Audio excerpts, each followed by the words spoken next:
community leaders and citizens have worked for years to develop a future vision and action plan for Tucson.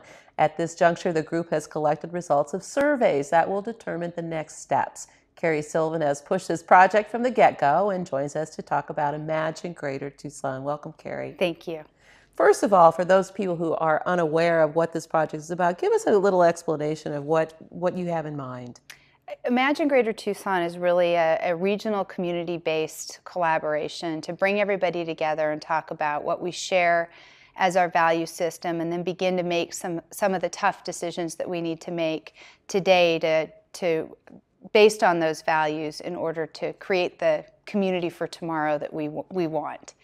What was the spark for you? Because you've led this initiative for a long time. There was a certain spark that gave you the confidence to pursue this vision. What was that? A lot of the spark had to do with an event that was put on by the Urban Land Institute in Tucson Regional Town Hall 2.5 years ago, where Robert Groh from Envision Utah came into town and really talked to us about a program like Imagine Greater Tucson that has proven to work across the nation. And so to know that we wouldn't be recreating the wheel and coming up with a program that really starts with the values and then helps us to make good decisions, good choices, and figure out our trade-offs, and to know that it's worked other places was really an inspiration. We've been talking a lot about it in the Tucson region in a lot of different aspects, but to know that there's actually a program out there that works that we could model after, but tweak a little bit for some unique aspects of the Tucson region was really, really encouraging and exciting, and to have those resources out there. So describe the process. You've been working for 2.5 years on this, and I don't want to dwell too much on the process, but I do want to stress that there has been an inclusion of all kinds of people, but the process has led you to what we're going to see in the results of these surveys, which was what we want to focus on. But what was that process initially? How did you get to where we are now? Right after that program, about 50 to 100 different organizations representing government, nonprofit, and business came together and really acknowledged that we need to move something like this forward. We did a lot of research on those other regions, what worked, what didn't, what their best practices were, what they would have done differently, and put together our program. And our program is really 3 parts. We call it the talk, think, and action. And the talk phase we've just finished, and that was really working hard to get out into the community to understand what it is we value, and then pulling that information in and understanding what our shared values are. And so we really got out there. We had over 6,000 people involved in IGT. We had 4,500 people either complete the surveys or participate in the community conversations. And we used that network of business, nonprofit, and government to allow us to access really diverse groups of people to get that information. So that was a long process, and you got to this point where you now have some results. So you have some findings from these surveys. Tell us what you found out. Well, what we did on April 7th, it was a really fantastic event. It was we called it the big reveal because it was a reveal of the values. It was also a reveal of another piece of the program leading into the think phase, which was figuring out what our trend scenario is. If we were to double our population, and we used the numbers from Marshall Vest and HDR and some of the numbers Arizona Department of Transportation uses. If we were to double our population and grow in the same way that we've grown with the first 1 million people, where does that growth go if we just continue on the same trend? And so the big reveal was to reveal both of those. And the values, they weren't a surprise to a lot of people. You know, we value growth of high quality jobs. We value an efficient transportation network. We value time with our family, with our children, doing what we want to do, not being stuck in traffic in a car. We value quality K through 12 education. We like the opportunity to go be exposed to cultural diversity. So none of this stuff is really a surprise. We really like the idea of our ability to access outdoor and the outdoors around, and a convenient access to the outdoors, which is really, really important.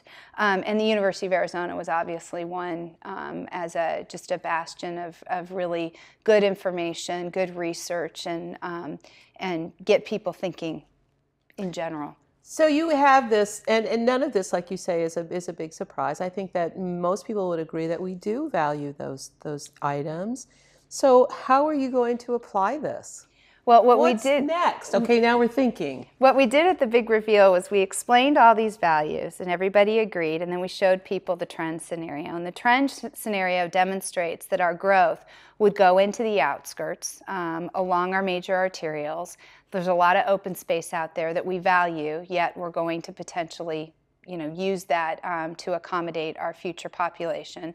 There were a lot of disconnects, the increase in transportation time, our commute time. All of those things that begin to demonstrate that there may be a misalignment of our values and the trend. And as Robert Gross said from Envision Utah, the work that we're going to be doing in May is going to be really hard, fun work where we're going to try and realign and see if we can create a different trend that more closely matches our values.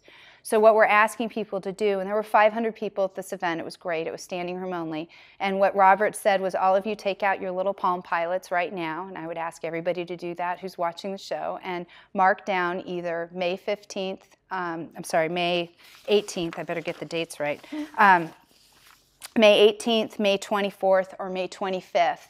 Those are the 3 workshops. You only have to pick one. May 18th will be at the Tucson Convention Center. May 24th will be at the Hilton El Conquistador. May 25th at the Desert Diamond Casino. And we'll be putting people around maps in groups of 10 with different tools to begin to take a look at maybe different ways that we could accommodate that next million people and more closely align it to our values. So we have some examples. We can see where this path is going to lead us, hopefully. We have some examples, though, and could you give us some that stand out in your mind where this process has worked in other communities? And you mentioned Utah, and there's another bunch of communities that have embarked on this and completed this process. But what benefits that you see would be applicable or exciting to visualize what might be able to be accomplished here? There's a couple of them. Envision Utah is the one that's pointed to because it's the oldest of the programs, so it really has the most to show for it. The number one thing that is always raised up as the Envision Utah outcome is the light rail system. And while I want to be careful, Imagine Greater Tucson is not necessarily advocating light rail in Tucson, but what happened in Utah was the community came together, identified transportation as being one of the biggest issues because they value spending time with family and doing things and not wanting to spend it in the car. So then there was a very good, robust discussion about what does that mean then for you? How do you want to actually physically move around this region? What is that going to cost? What are the trade-offs? And they very purposefully moved towards a light rail system and have that to show for it.